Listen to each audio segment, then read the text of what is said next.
Assalamu alaikum and very good evening to you all. Welcome to online classes for the subject physics. In the grade 8, we are going to continue our lesson from chapter 14, more about forces. Here we are going to discuss this lesson from the page 87, which is the last part of the today's discussion of this lesson. So now here boys, we will be going to look into the learning objectives of the today's lesson.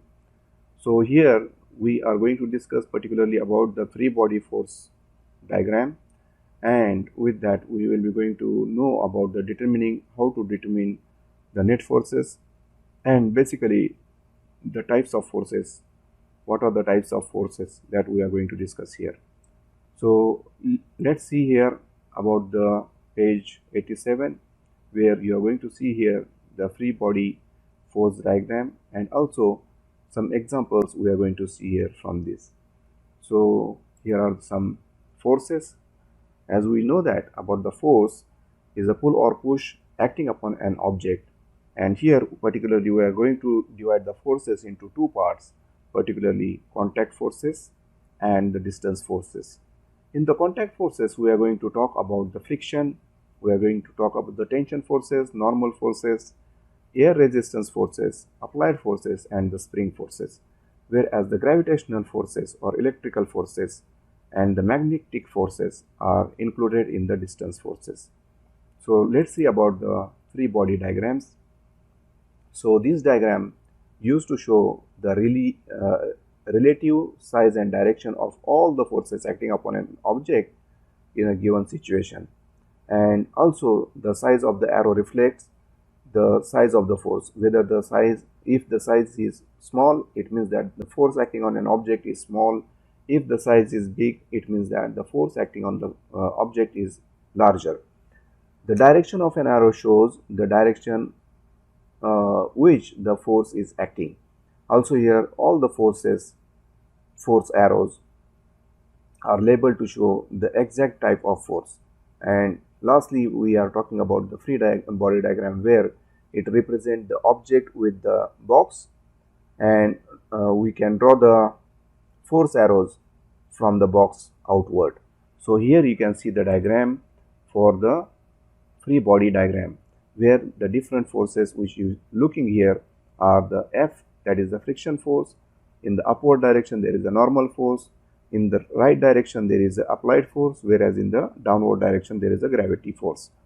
Here also you can see the same, that is with the different picture you can say this is the force body diagram.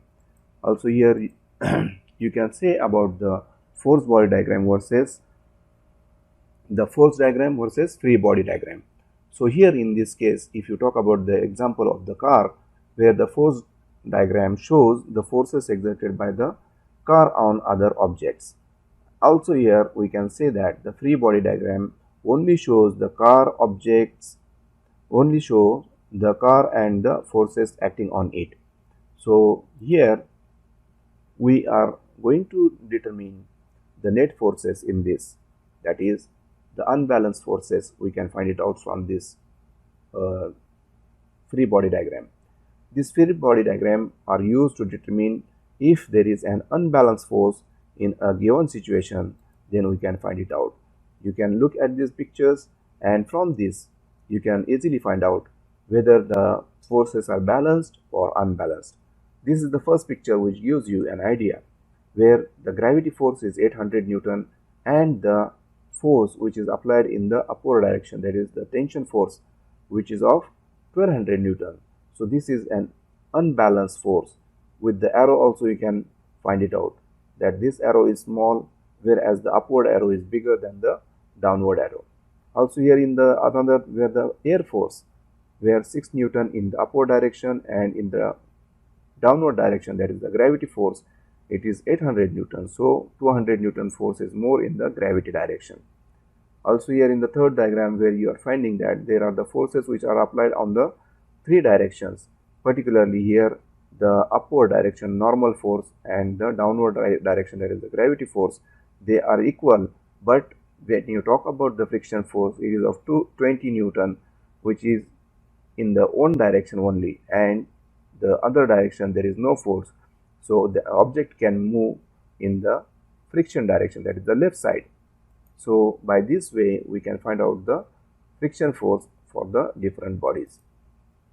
Here are some other examples, and also you can look it into the car, where the resultant force you can find it out from this by looking to the car, where you are going to find out whether the force in the forward direction or force in the backward direction is more, or in the forward direction is more, force in the upward direction is more, or force in the downward direction is more. That we can find it out from this picture.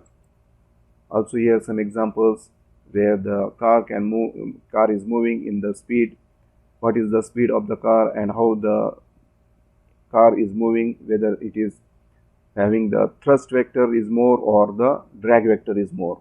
So drag is what? It is giving the smoke on the back, whereas the thrust, it is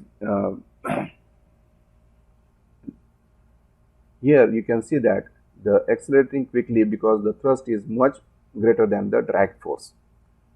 Similarly, here the other diagrams are also giving us an idea. So these are the forces, where the friction force you are finding here in the with the big arrow, whereas the dragging force, it is with the small arrow. Also look at this. So these are the diagrams which are showing you how the forces are being applied and whether in which direction the vehicle can move, or it will remain same, it will not move in any direction. Also we can say that when the forces are balanced, then the object will not move in any direction.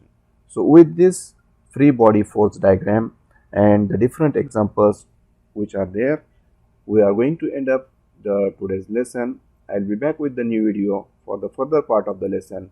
Till then, thank you and goodbye.